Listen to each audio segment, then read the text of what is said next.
Okay, leader. I, Mahama Ayariga, swear by Allah that the evidence I shall give before this committee touching the matter in issue shall be the truth, the whole truth, and nothing but the truth. So help me Allah.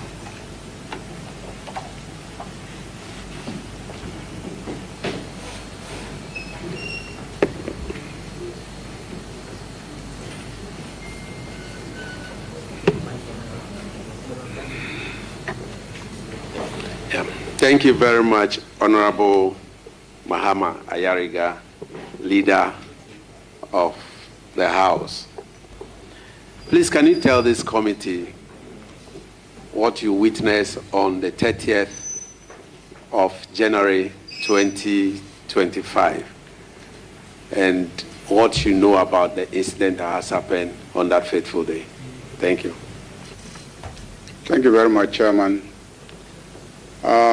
On the said day, around 6 to 7 p.m., I came to this room where the committee was sitting, and I took a seat, I think where Honorable Ziding is seated now, and I observed proceedings. When I came into the committee room, the nominee to the Minister of Transport was the one being vetted, and I observed the vetting for a while until the vetting of the nominee for transport was completed. And then there was a decision by the chairman to invite Honorable Akando to take his seat so that he will be vetted.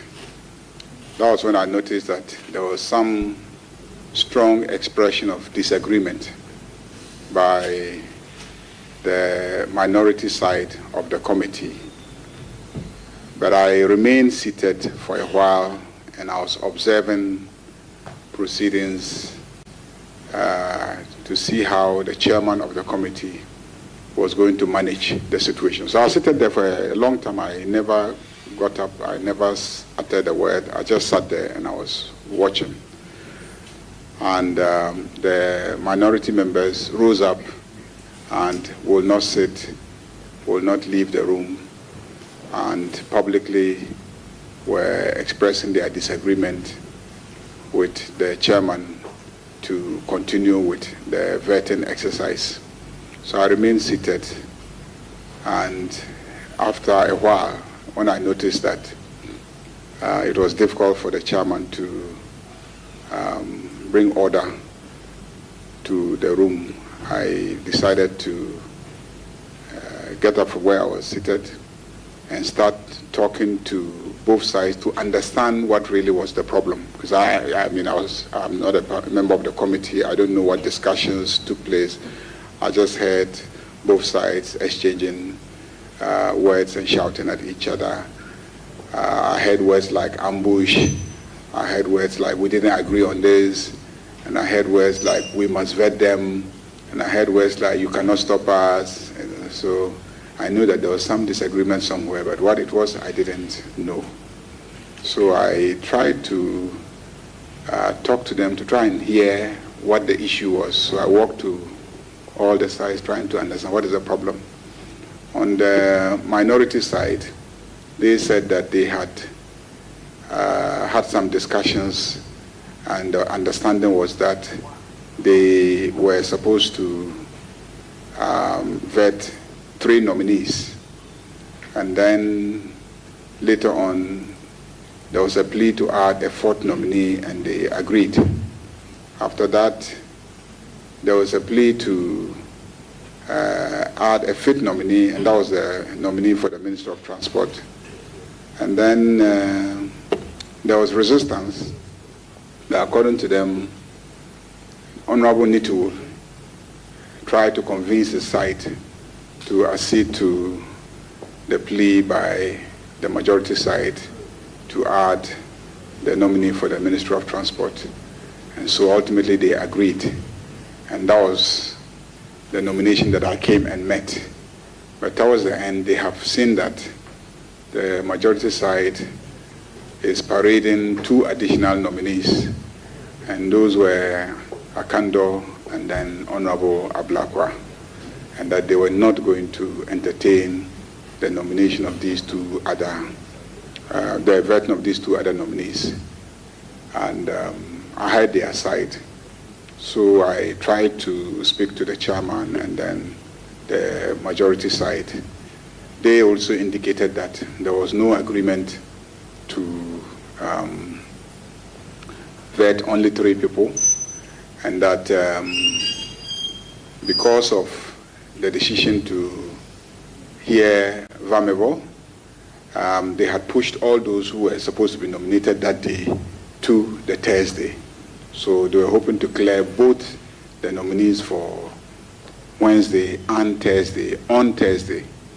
So that was what they were seeking to achieve, which is just to complete the task that was before them. And there was strong disagreement. So I tried to convince the majority side that how about if they agree to vet Akando so that you push Ablakwa to Friday morning. Is that acceptable? They said no, they must vet the 2 of them that day. Then I went to the minority side and tried to plead with them.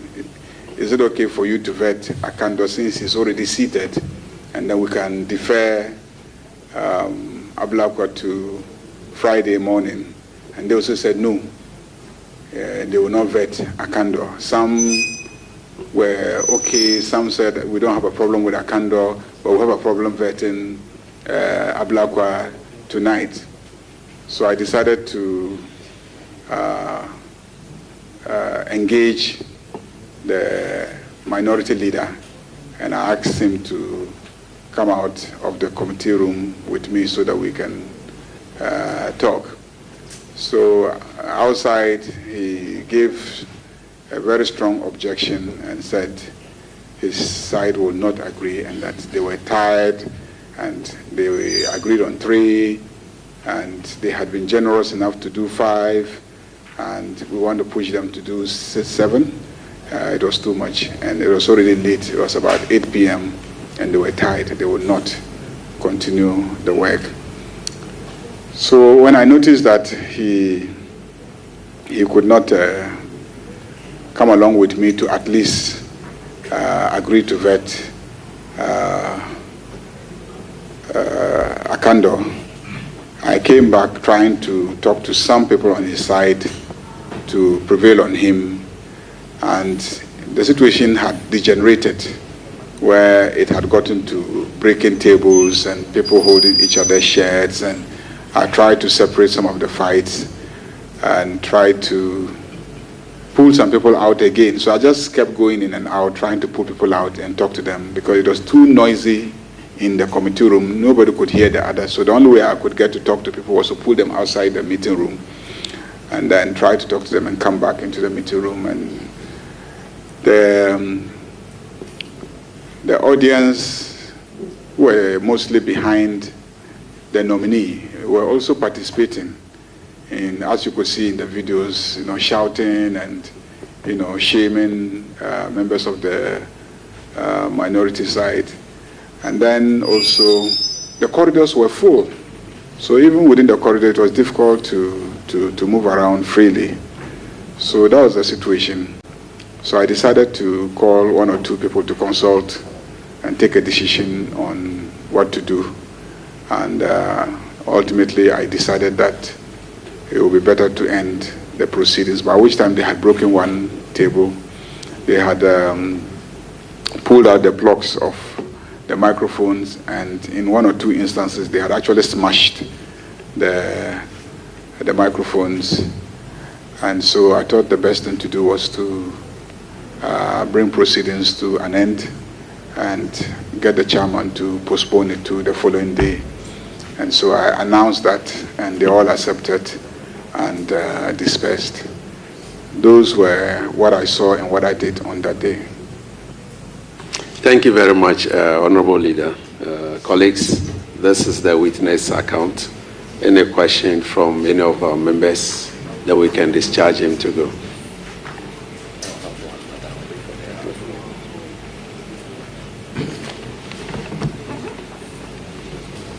Thank you, Honorable Chair. Majority Leader, if you could just confirm, just for the records, that the video that we just watched is an accurate depiction of what you remember on the day. Depending on where you were seated that evening, you will see different things. I was seated exactly where Honorable Mediating is seated. So I could only see directly opposite me a lot of what was happening on this side until I got up. I was seated for a very long time, to tell you the truth. I was just seated calmly throughout. And so I saw a bit of what was directly opposite me. On this side, I only saw Akando sitting here, and then he had a few people behind him. I think that the video depicts an aspect of what happened, depending on where the camera was positioned. As you can see them, they were positioned at different locations. Some were to the left, others to the right, and so those who were to the right were capturing. But when it got heated, some took their cameras and tried to capture it from a position that they thought could tell the story better. So and others used their mobile phones, and they came and they were all over the place trying to capture different angles. So this, I believe, reflects one of the angles, but there were different other angles. Thank you very much, Honorable Leader. We have a lot of videos from different angles from different people, but this is just to identify that you were there on that day. And so thank you very much. I was there. Okay. Any more so that we can dispatch and take other witnesses? Majority Leader, may I find out from you the chaos that you've just described? Do you have the time in mind that the chaos happened? You said you walked into the room between 6 and 7 p.m. and sat for some time and sat through the Minister of Transport vetting. But when the misunderstanding occurred, at what time was it? I believe that was between 7 and 8 p.m. Between 7 and 8 p.m., yeah. I think that's when the confusion started and dragged on for a while.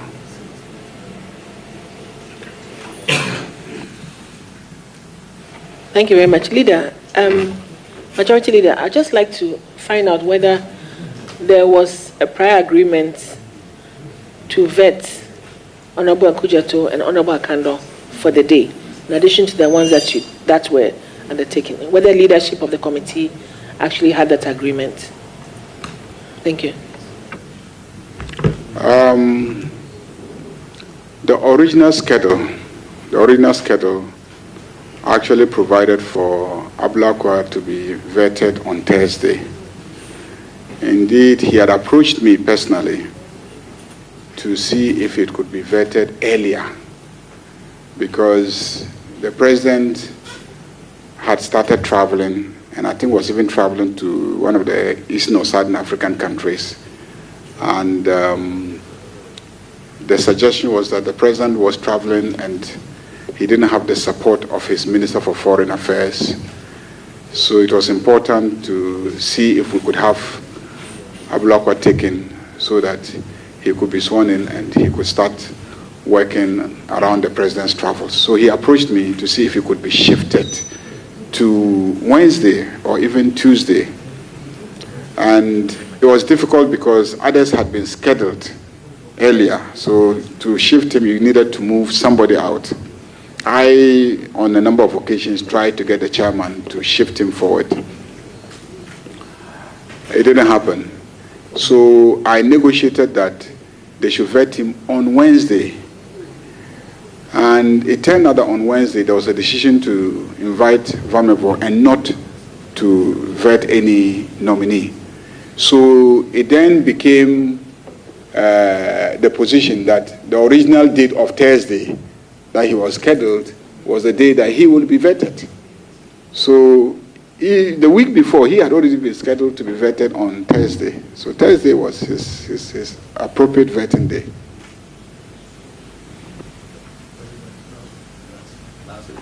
Yeah, Leader, I want to find out if I heard you right. You said originally they had agreed on vetting 3, but by the intervention of Honorable Nitu, the Minister for Transport, the nominee for Transport, they agreed to vet that minister on that Thursday. I don't know whether I heard you right. I said I spoke to both sides, and each side had a different account. The minority side said that their understanding was that they were to vet 3 nominees. But then when they came after the 3 nominees, their colleagues convinced them and they added 1 nominee. And after that, their colleagues requested for an additional nominee, and that was a nominee for Minister of Transport. They resisted that, but Nitu, who was part of them, pleaded on behalf of the nominee for Transport, so they added him and vetted 5 of them. That is the account given by the minority members that I spoke to that day. Colleagues, we'll take the last one, then we can ask the leader to go. Thank you very much, Chairman.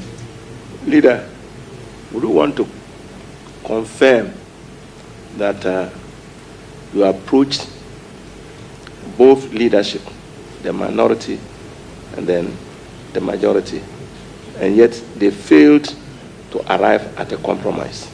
You approached them both, tried to mediate, and yet they failed to arrive at a compromise. Thank you. Yeah, I spoke to both sides. I spoke to them. I tried to convince them, but each side was adamant, insisted that somebody like Ablakwa had been slated to be vetted that date. He had come with his family and his chiefs. I think the pressure was coming from the fact that the nominees on the record were slated for that day, and the nominees had come here with their families and their chiefs, and they were all out there. So members of the majority side were having a difficulty. What do we do with these families? What do we do with these chiefs that we have made to travel all, this far to come, and then we'll tell them it's 8 p.m. They've sat here since morning, and you want us to tell them to go back?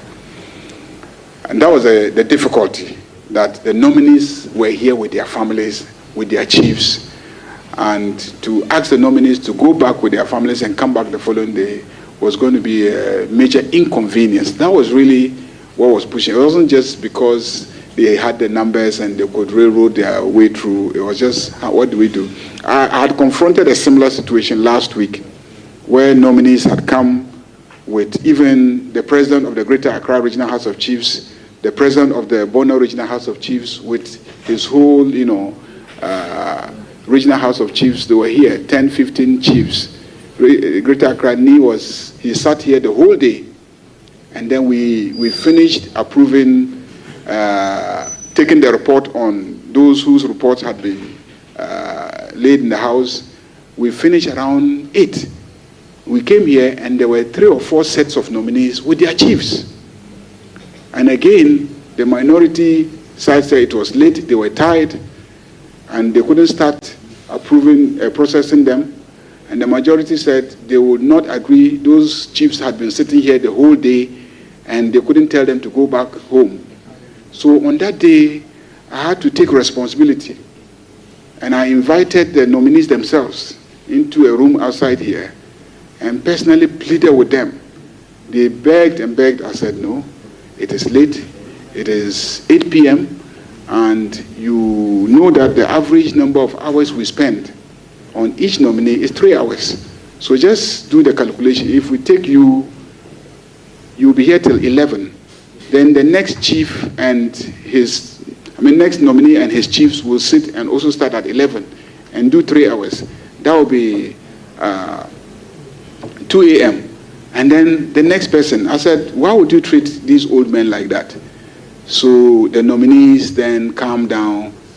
I remember one nominee said the day before she had come to see us and we agreed and confirmed and assured her that she'll be vetted. And this dress that she had prepared for this vetting, she had worn it and come, and then I'm saying she should go home and change her dress and come back. And then we joked about it, but then she agreed and said, but she didn't know what to do about her chiefs. So I said, leave that to me. So I asked for the president of the Greater Accra House of Chiefs to come to the meeting, and he came with his elders. And I explained to him the situation we found ourselves. I said, Nana, this is the situation. It is 8 o'clock. By the time we start, it will be 9 o'clock. And the average is 3 hours. Nana, do you want to sit here till 12 midnight? Then he said, no. And I said, so what can you do for us? I said, well, I can agree to do it tomorrow.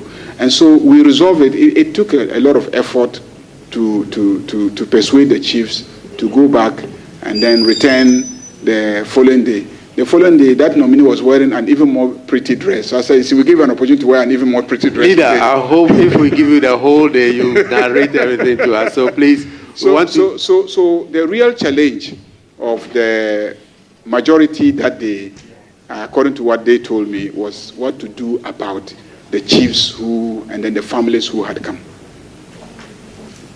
Thank you very much, Leader. We want to discharge you. You are discharged. If we have any further questions, we'll come back to you, sir. Thank you for attending upon this committee. Thank you very much, Chairman.